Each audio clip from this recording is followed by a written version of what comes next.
il est en train de se mettre en place quelque chose qui s'appelle une grande concentration planétaire. Et cette concentration planétaire va intervenir en 2020. Donc, il est important que dès à présent, eh bien, nous regardons comment cela va se faire et quels impacts est-ce que cela va avoir. Donc ça, ce sera une première partie de cette vidéo. Et puis, dans une deuxième partie, eh bien, nous regarderons quel impact aura cette concentration planétaire sur le thème d'une personnalité bien connue, puisqu'il s'agit du thème d'Emmanuel Macron. Voilà, vous êtes prêts? Alors, c'est parti. Donc, première chose que je voulais vous montrer, c'est déjà, qu'est-ce que vous avez en face de vous? Vous avez ici au centre le thème d'Emmanuel Macron. Pour l'instant, on va le mettre de côté. C'est comme s'il n'existait pas. On garde uniquement les signes du zodiaque tels qu'ils sont. Et vous voyez qu'il y a donc ça, ce sont ses planètes personnelles. On verra tout à l'heure. Regardons plutôt maintenant cette deuxième couronne de planètes, vous voyez en vert ici, légèrement plus petite. Voilà. Alors ça, c'est la position actuelle des planètes dans le ciel pour tout le monde. Hein. Si on lève le nez de nos smartphones, de nos tablettes, eh ben on va tous voir les planètes dans ces positions. C'est-à-dire Jupiter se trouve dans le signe du Sagittaire, Uranus et Mars sont côte à côte, Lune à la fin du Bélier. Hein, Uranus traîne encore un peu à la fin du signe du Bélier, Mars est déjà dans le signe du Taureau, etc. Donc ça, ce sont les positions planétaires actuelles. Nous sommes aujourd'hui le 14 février 2019, donc les planètes sont comme ceci dans le ciel. Et vous voyez que vous savez plutôt que les planètes ont toutes des vitesses différentes de révolution. Donc par exemple, Mars ici est une planète plutôt, je vais prendre le crayon, Mars ici est une planète plutôt rapide, donc elle met 2 ans pour faire le tour du zodiaque. Bon, rapide manière de parler. Ici, vous avez Jupiter. Donc ça, c'est une planète qui va mettre 12 ans pour faire le tour du zodiaque, alors que Saturne, ici, va mettre 29 ans et demi. Et puis, vous avez Pluton, ici, qui est la planète la plus éloignée du Soleil, qui, elle, a une période de révolution de 250 ans. Donc, il lui faut 250 ans pour faire le tour du zodiaque. Alors, donc, comme elles vont à des vitesses différentes, si vous voulez, parfois, il y en a certaines qui vont doubler d'autres planètes, et inversement, des planètes qui vont se faire doubler par d'autres. Et puis parfois, il y a des embouteillages. Et là, dans le ciel, actuellement, pour l'instant, il n'y a rien, hein, mais il y a un embouteillage qui est en train de se préparer. Donc ça, c'est important que vous voyez ça. Il faut que vous soyez prévenus de ce qui va se passer. Donc, regardons un peu plus en détail. Là, on a une planète lente, c'est Pluton, 250 ans. Ici, on a une planète un peu plus rapide, 29 ans. Ici, on a une planète encore un peu plus rapide, 12 ans. Et ici, Mars, on l'a vu, c'est une planète beaucoup plus rapide qui met 2 ans. Donc, en fait, toutes ces planètes vont se rattraper les unes les autres. C'est-à-dire, Saturne va arriver sur Pluton, Jupiter va arriver sur Pluton, et Mars, elle aussi, va passer sur Pluton. Et donc, ça va créer une sorte d'embouteillage à la fin du signe du Capricorne, ici, vous voyez. Alors, je vous ai préparé une autre carte pour que vous voyez ça de plus près. Donc là, nous sommes en mars 2020, hein, donc nous sommes l'année prochaine. Eh bien, voyez ce qui s'est passé. Pluton, eh bien, s'est fait doubler là légèrement par Saturne. Jupiter arrive sur Pluton et Mars qui était là, vous vous souvenez, Mars qui était à côté d'Uranus, il a fait déjà tout le tour et il est venu là. Alors que Jupiter était là, hop, et voilà. Et donc du coup, eh bien, on a un amas planétaire, une concentration planétaire assez singulière, hein, assez rare aussi, bien sûr, il faut le dire, qui va se mettre en place l'année prochaine, toute l'année prochaine en fait, en 2020, dans la fin du signe du Capricorne. Alors, j'ai fait un autre petit schéma ici, j'espère que vous allez bien voir, pour vous montrer un peu la chronologie de tout cela. On a une première conjonction ici, c'est Saturne qui va venir sur Pluton. Donc ça, nous sommes en mars 2020, en janvier 2020, pardon. Ensuite, on a un transit un peu plus long, enfin, disons qui va s'étaler sur plusieurs mois, c'est Pluton-Jupiter. Et enfin, eh bien, nous allons avoir ponctuellement ici Saturne sur Jupiter. Donc, on peut dire que de janvier 2020, bien sûr, on va le sentir avant.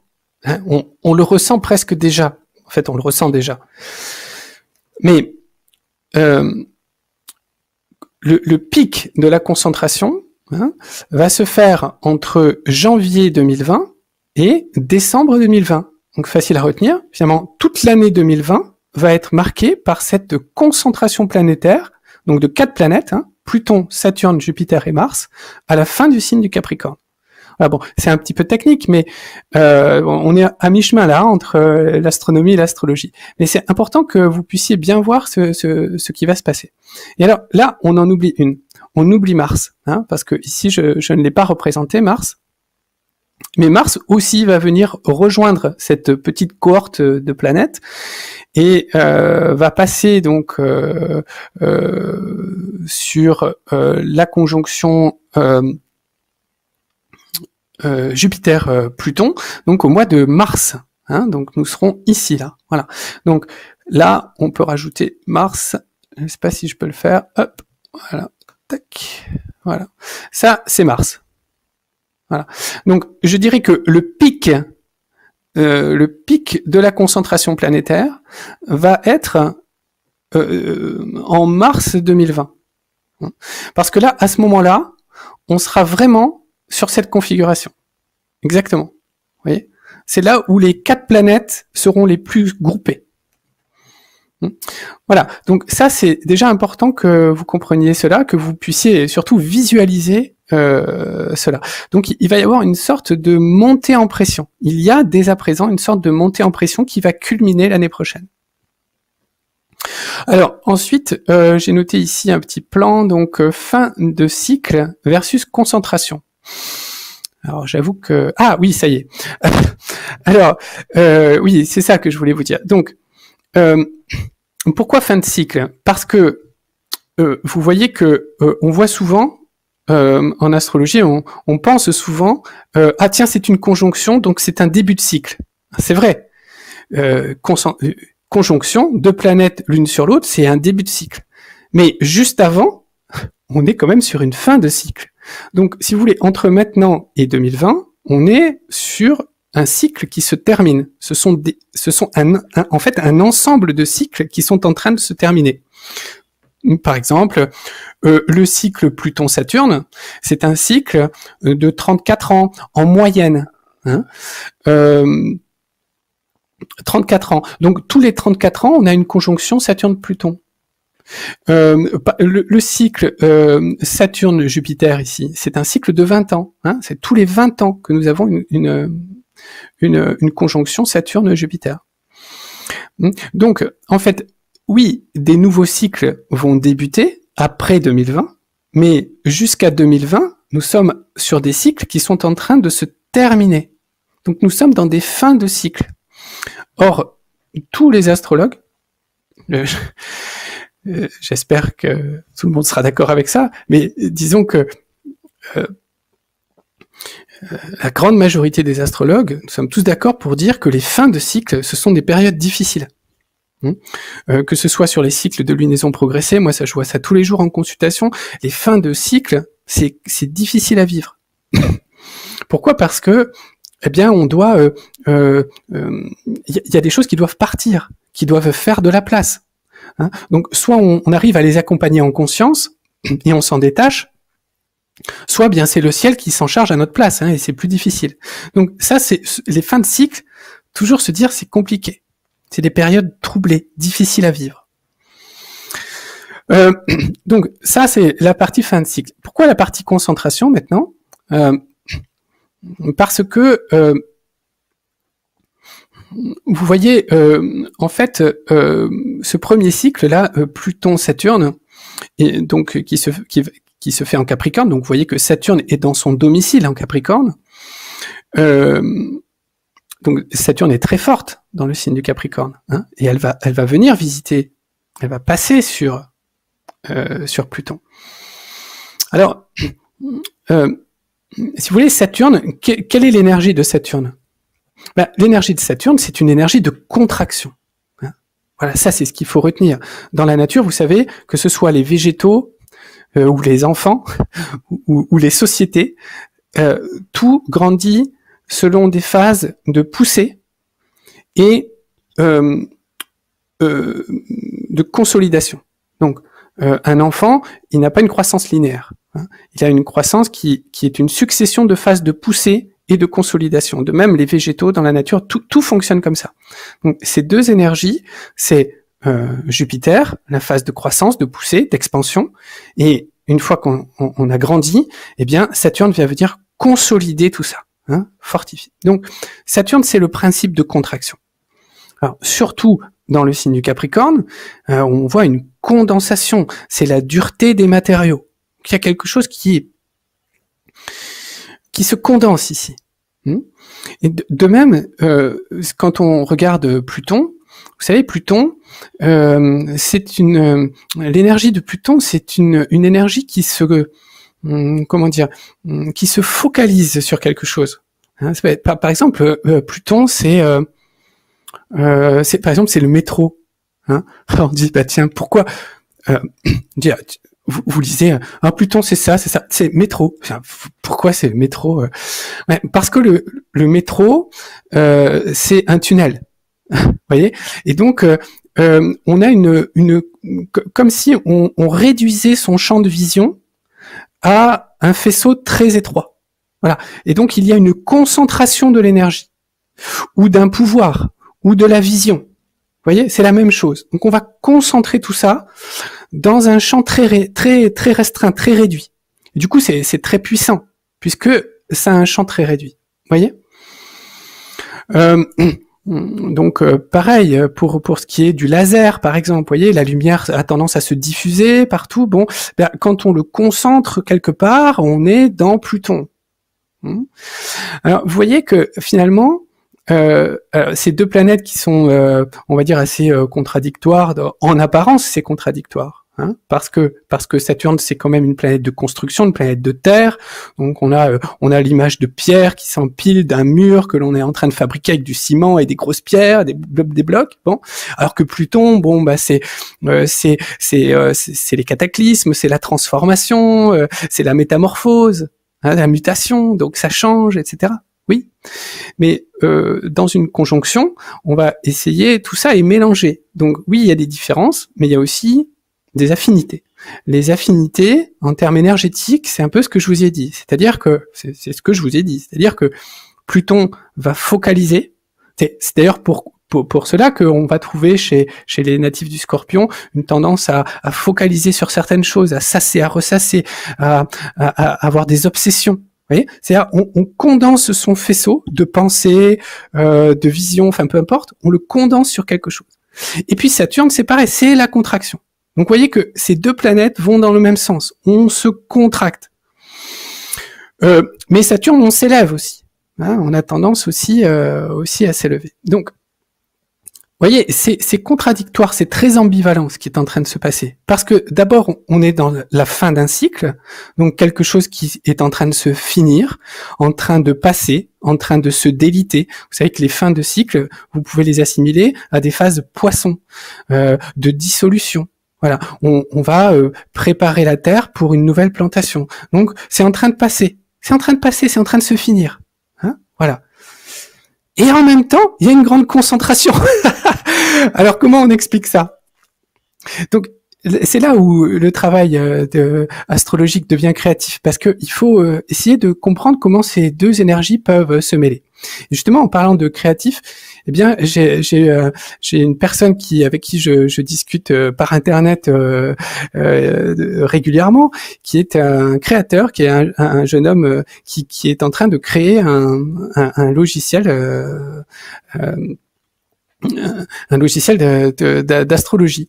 Donc c'est énormément de travail. D'ailleurs, je lui souhaite vraiment beaucoup de courage, mais il a plein de talent, donc je suis sûr qu'il va y arriver. Sébastien, et donc il m'a adressé un mail, un gentil mail il y a peu de temps, et qui me dit tiens, tenez, Saturne Pluton, ça me fait penser à vous savez la tour, la carte de Tower dans le tarot, la tour qui s'effondre. Et c'est très juste. C'est très juste. Je vais vous montrer cette image d'ailleurs. Je l'ai ici, voilà. La tour, voilà. Pourquoi la tour? Parce que déjà on retrouve les pierres saturniennes.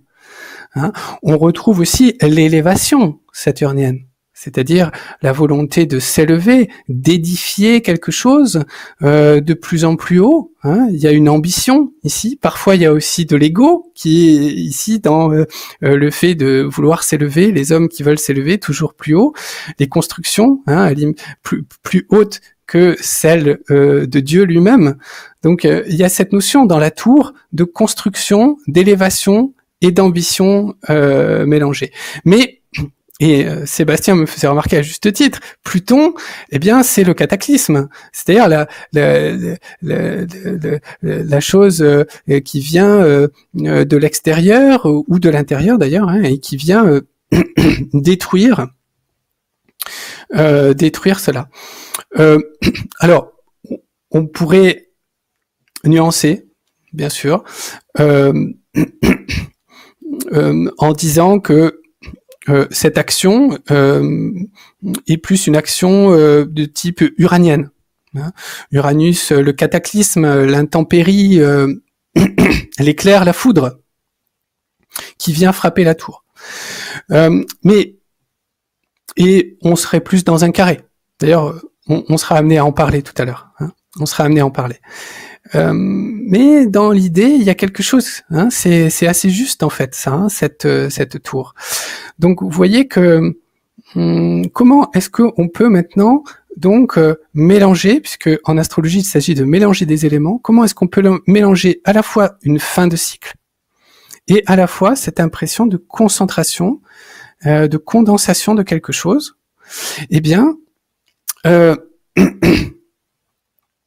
Oui. C'est l'idée de la tour dans le sens de se réfugier. Vous voyez, on va trouver dans la planète Pluton tout ce qui est en rapport avec le pouvoir, bien sûr. Pluton, c'est l'exercice du pouvoir, l'utilisation du pouvoir, et souvent un pouvoir qui est condensé. Pour ça que on va trouver alors, j'aime bien moi pour Pluton par exemple, vous savez, ce sont des mots qui commencent par la lettre P, souvent. Donc le pouvoir, la politique, la prolifération, le pétrole, la pollution. Vous voyez, tout ça est en rapport avec Pluton. Mais le maître mot, c'est quand même l'utilisation d'un certain pouvoir. De même, chez Saturne, on va trouver le besoin de contrôler, de maîtriser les choses. Il y a cette notion de sévérité, d'autorité, de rigidité, comme une tour en pierre peut être rigide. Vous voyez ? Donc, quand on voit cette conjonction, là, qui arrive, de Saturne-Pluton, on voit que il y a un pouvoir qui se concentre. Et pourquoi il se concentre? Parce qu'il est en fin de cycle. Donc, il sent que quelque chose est en train de partir. Et Saturne, si vous voulez, ici, elle sent qu'il y a quelque chose qui est en train de lui échapper, parce qu'il y a un cycle qui est en train de finir. Et qu'est-ce que fait Saturne? Elle fait ce qu'elle sait faire. Et qu'est-ce qu'elle sait faire, Saturne? C'est reprendre le contrôle, serrer les vis, serrer les boulons, être encore plus autoritaire, finalement. De même que Pluton, lui aussi, va commencer à mettre des œillères, va restreindre son action, mais la rendre très très efficace dans un champ très restreint. Donc, c'est quelque chose qui peut potentiellement être assez violent ici. Donc, je dirais que face à une fin de cycle, quelque chose qui est en train de passer, en train de fuir, en train de s'échapper, on a au contraire Saturne et Pluton qui ne font que ce qu'elles savent faire, c'est-à-dire durcir leur position. Et pour reprendre l'image de la tour, je dirais que c'est plus qu'une tour, c'est une sorte de donjon. Le donjon, vous savez, c'est les assaillants arrivent, oh là là, les créneaux sont dépassés, les défenses tombent les unes après les autres. Bon, on se réfugie dans le donjon. On se réfugie dans le donjon, et même une fois à l'intérieur du donjon, on va pas rester au rez-de-chaussée, on va monter. On va se réfugier au sommet de la tour. La tour qui est le dernier refuge. Et là, on va serrer les vis. C'est le principe de cette condensation en fin de cycle. Donc pour moi, je vois, si vous voulez, à l'échelle de l'humanité, déjà la fin d'un système, je dirais mondial en fait, parce qu'il faut appeler les choses par leur nom. C'est ce qui s'est mis en place au cours de ces dernières décennies. Il y a quand même un système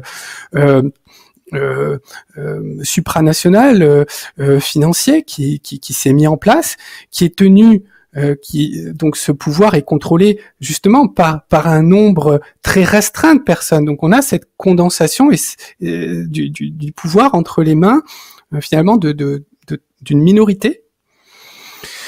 Et ben ça c'est en train de passer. Voilà.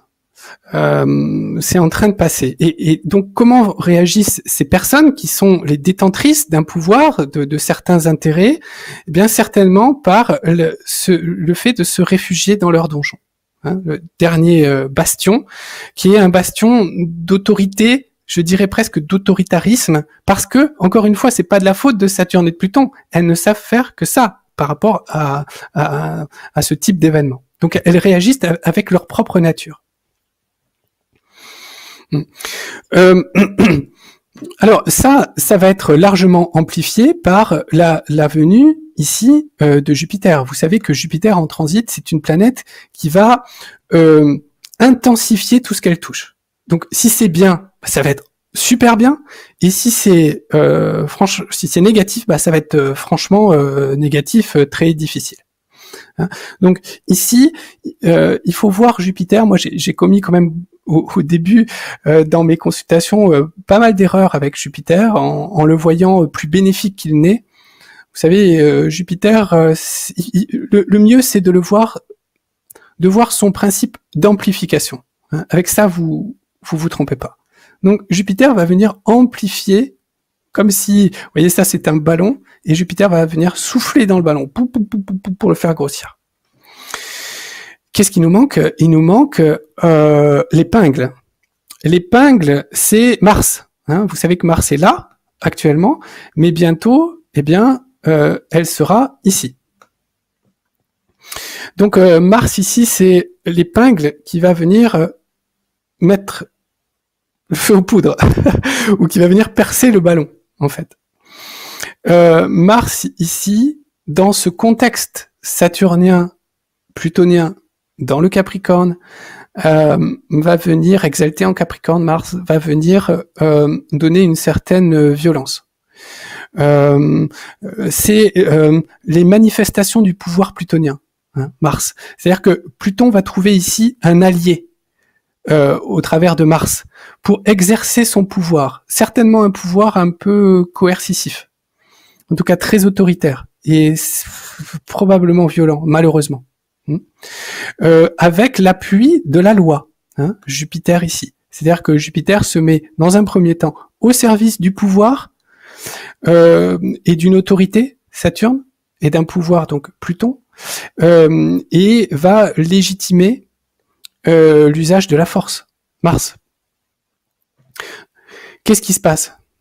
On est face à un système qui est en train de mourir et qui s'accroche mordicus à ce qu'il peut, à ce qu'il sait faire, et donc qui se réfugie dans son donjon et qui distribue les ordres à partir de ce donjon. J'aimerais voir les choses autrement, mais force est de constater que c'est ce que semble indiquer ces énergies qui se mélangent toutes en 2020 dans cette dernière partie du signe du Capricorne. C'est pour ça que j'ai noté ici le glaive, la tour, donc on est passé au donjon, et le glaive, bien sûr, c'est Mars, Mars légitimé par Jupiter. Alors ensuite, il y a un moment de bascule, et suivi d'un moment de dispersion. Donc c'est un peu comme un abcès qui monte. Hein. Vous voyez, on monte, et puis Mars arrive et il perce l'abcès et ça c'est tout à fait le ballon. Hein. Et donc là, ça se dégonfle et très vite, ça bascule sur autre chose. Donc ça aussi, c'est très important que vous voyez pourquoi ça bascule sur autre chose, parce que vous voyez que tout cela se passe à la fin du signe du Capricorne, à la toute fin du signe. Et donc on est sur les 5 derniers degrés du signe du Capricorne. Donc, on bascule très rapidement ensuite dans le signe du Verseau. Donc là, il y a un changement radical. Vous voyez, si par exemple cette concentration avait eu lieu au début du signe du Capricorne, bon, ben, il y aurait eu des suites un peu, ça aurait duré plus de temps, etc. Là, c'est pas ça. Là, ça se concentre. Comme si, vous savez, comme quand on doit sauter du haut des 5 mètres à la piscine, et puis que le premier, il a peur, il veut pas, donc il bloque toute la suite. Bah, c'est un peu ce qui se passe, vous voyez. Sauf que quand Mars arrive, bah, il pousse les 4 premiers, et ils tombent tous dans l'eau. Bah, c'est un peu cette image qu'il faut retenir ici. Hein, ça, c'est le plongeoir, et derrière, bah, on a le grand bain avec l'eau ici représentée par les ondes du Verseau. Donc, on plonge dans autre chose. On bascule dans autre chose. Il y a un changement énergétique parce que, vous voyez, toutes ces planètes en Capricorne, pouf, d'un coup, elles basculent dans le signe du Verseau. Ça change complètement. Alors, et donc d'ailleurs, je vais reprendre, ici. Non, je vais vous montrer d'ailleurs ce que ça donne. Vous voyez que derrière, donc vous vous souvenez là, c'était le. Attendez, je vais baisser un peu mon image. Voilà, on a les dates, on a ici donc la fin d'année 2020 ici. Dernier passage, donc c'est Saturne-Jupiter. Et vous voyez que derrière, on a un autre transit qui se met en place. C'est un carré, et c'est le carré de Uranus-Saturne. Alors ça, Uranus-Saturne, ça parle tout seul. Hein. Ça, Uranus-Saturne. Sébastien, si tu m'écoutes. C'est la tour. C'est la tour qui s'effondre. Donc la tour qui s'effondre, c'est pas tant Pluton sur Saturne, ça c'est la préparation, c'est la montée dans le donjon, mais la tour qui s'effondre, c'est Uranus carré Saturne. Et ça arrive tout de suite après. C'est-à-dire, ça arrive à partir du mois de février. Il faut que vous voyez ça sur la carte parce que ce sera beaucoup plus parlant. Donc, vous vous souvenez, on avait cette conjonction, cette concentration planétaire fin Capricorne. Regardez ici, je suis donc au mois de février 2021. Donc, je suis 1 an après. Complètement différent. Et regardez les positions planétaires. Jupiter, Saturne, quasiment au même endroit dans le signe du Verseau. Donc ça a basculé. Mars se trouve ici. Et on a également ici une concentration planétaire de planètes au début du signe du Taureau. Et donc ici, on a bien un carré. Voilà.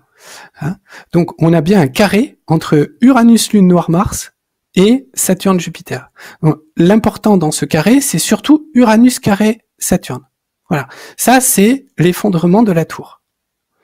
Donc oui, Sébastien, tu avais bien raison, hein, c'est tout à fait ça. Et là, ça c'est maintenant, c'est la deuxième phase, c'est Uranus carré Saturne. Donc vous voyez que ce qui était sous le contrôle saturnien précédemment, hein, on tenait les choses par Pluton, par Saturne surtout, hein, qui maintenait tout ça en ordre par beaucoup d'autorité. Là, il peut plus le faire. Pourquoi ? Parce que tout a basculé dans le signe du Verseau. Et la planète du Verseau, c'est Uranus. Donc Uranus, elle n'est pas dans son domicile, là, elle n'est pas chez elle, mais elle regarde quand même qui vient chez elle pendant qu'elle est absente. Bon, et ben là, elle fait un carré, hein, donc à ces deux planètes qui sont en transit dans le signe du Verseau. Donc ça, c'est très fort. Quand vous avez le maître d'un signe qui est en carré aux planètes qui sont en train de le transiter, c'est un carré très fort. Donc ça, c'est, si vous voulez, l'indication. Il y a deux indications, le fait que ça bascule en Verseau et le fait que ce soit très rapidement Saturne en carré à Uranus, qui montre que vraiment il y a un phénomène de bascule où on a avant et après, si vous voulez, 2020. Donc les choses vont considérablement changer. Donc ce qu'on peut dire, c'est que la fin du cycle officiel, c'est 2020, et que déjà en 2021, on est dans un nouveau et dans un nouvel équilibre certainement politique international. Hein. C'est-à-dire que les instances, les institutions politiques, gouvernementales qui tenaient encore les choses en 2020 sont balayées par le basculement dans le signe du Verseau. Alors, qu'est-ce que ça signifie concrètement ? Vraiment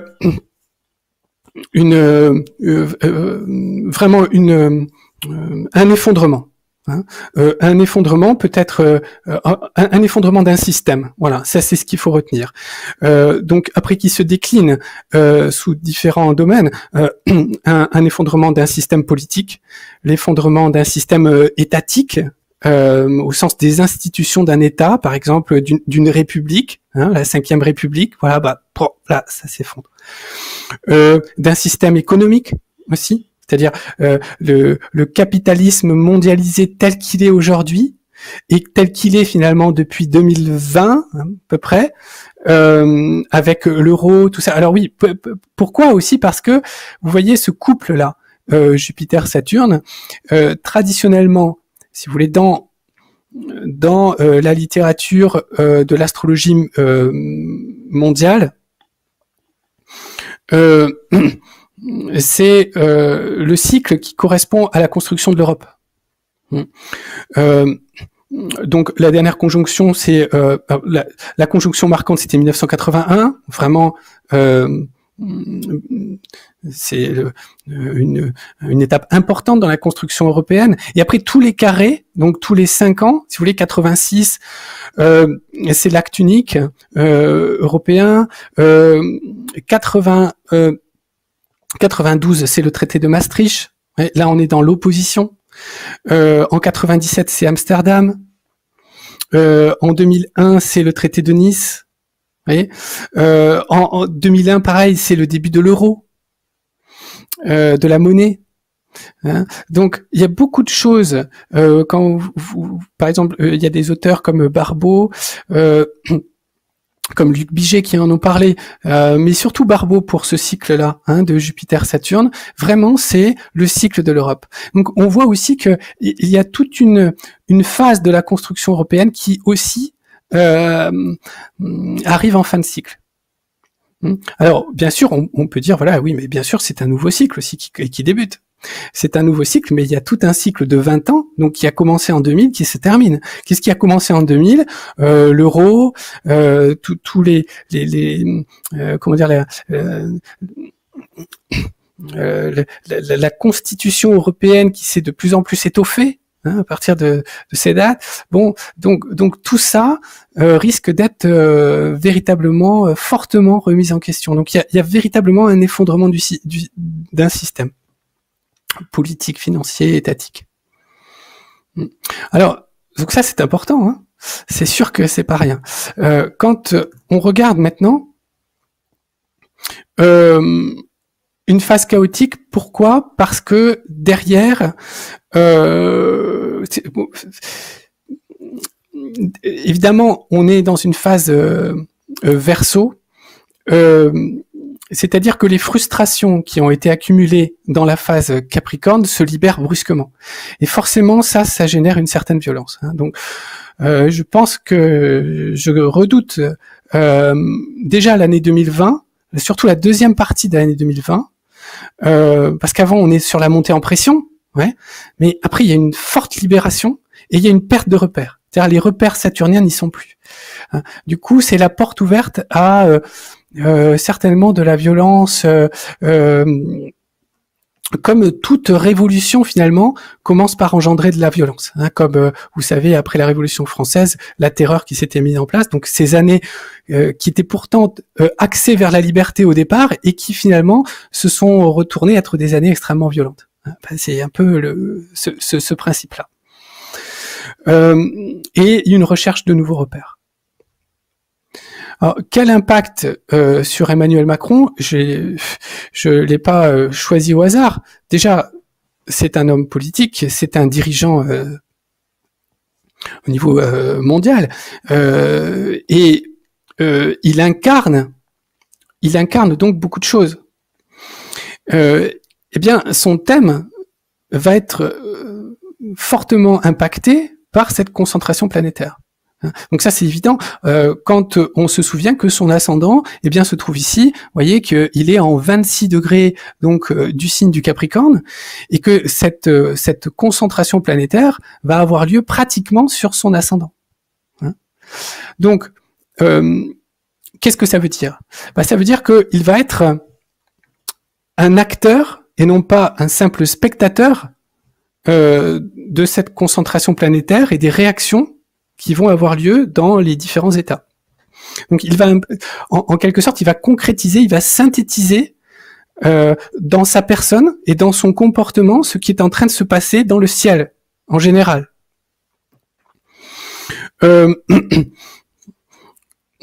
Donc, il est ascendant Capricorne. Donc on a déjà vu, alors que c'était pas forcément évident au départ, son aspect autoritaire. Son exercice du pouvoir aussi, qui certes se veut décentralisé, participatif, puisque c'est un mot à la mode, puis en fait il est pas du tout. Enfin, je veux dire, objectivement, c'est pas le cas. Donc il y a une concentration des pouvoirs, et puis il y a aussi un système qui est à bout de souffle et qui est en train de lui échapper.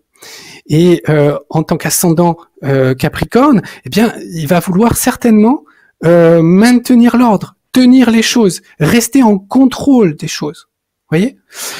Et donc, il va ressentir très très fortement cette concentration planétaire, parce que tout ça va être sur son ascendant, c'est-à-dire la manière avec laquelle il échange, la manière avec laquelle il aborde la vie, la manière avec laquelle il se comporte.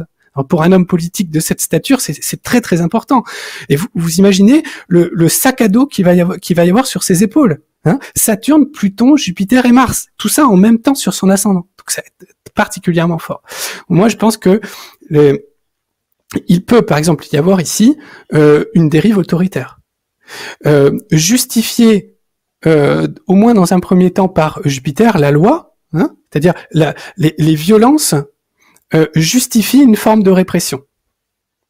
C'est-à-dire la rébellion qui couve et qui monte, les gilets jaunes depuis quelque temps, etc. Bon, tout ça est en train de monter, si vous voulez, et d'un certain côté, cela légitime l'usage de la force et la concentration des pouvoirs.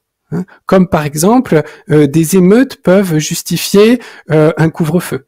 Donc là, on est typiquement dans ce genre de choses. C'est-à-dire la mise en place d'un couvre-feu qui est justifié, qui s'auto-justifie par des violences, des émeutes, etc.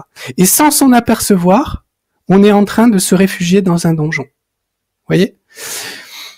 C'est le principe même de Pluton. Vous savez que Pluton avance masqué. C'était le masque en peau de chien qui permettait à Pluton à Hadès d'être invisible vis-à-vis des autres dieux. Bon, donc il y a quelque chose de masqué. Qu'est-ce qui est masqué derrière ça ? Eh bien, c'est un État qui va devenir de plus en plus liberticide, de plus en plus autoritaire, mais qui ne dit pas son nom, et qui justifie tout cela par le fait que ça monte. Mais c'est vrai, ça peut se justifier. Je veux dire, on comprend très bien que un couvre-feu peut se justifier parce que sinon il y a des émeutes. Vous voyez ? Mais tout cela met en place un cercle vicieux et qui fait que progressivement le monarque Jupiter, puisqu'il est là, eh bien se réfugie dans son donjon et monte de plus en plus haut dans son donjon en se croyant en sécurité et en continuant à distribuer des ordres. Mais les planètes continuent leur route. Voilà. Quoi qu'il arrive. Et elles basculent après dans le signe du Verseau. Donc là, il y a une libération. Peut-être qu'il y a aussi des conséquences en parallèle sur l'Europe. Donc derrière ça, on a une année 2021 qui va être extrêmement compliquée. Moi, je pense que l'année 2020 va être assez violente. Et 2021 va être vraiment une année de recherche de nouveaux repères où chacun va vouloir apporter sa pierre, mais ça va être très désordonné. Vous savez, c'est comme après un passage de front en météo. Derrière, il y a des giboulées, il y a des averses, il y a des passages de grains, il y a des éclaircies, et on ne sait pas très bien. Et parfois, il y a de la grêle, et 2 heures après, il fait super beau. Et donc, c'est un ciel comme ça, un ciel très changeant, très chaotique. Mais c'est une sorte de transition parce que on arrivera très vite en 2022.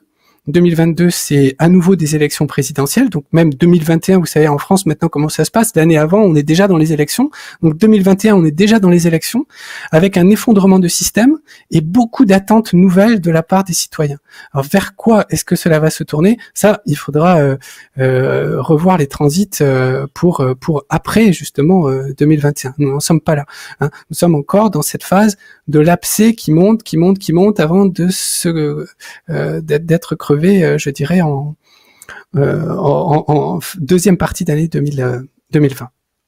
Alors voilà ce que je voulais vous montrer. Encore une fois, nous avons finalement un président qui est très exposé par rapport au transit. Je vous rappelle que en 2018 là, donc il y avait beaucoup de choses qui, justement, ces planètes qui passaient sur son soleil, qui réactivaient beaucoup de choses. Là maintenant, c'est sur son ascendant. Hein. Donc oui, une année décisive qui arrive au niveau mondial, mais aussi particulièrement pour la France, représentée par son président.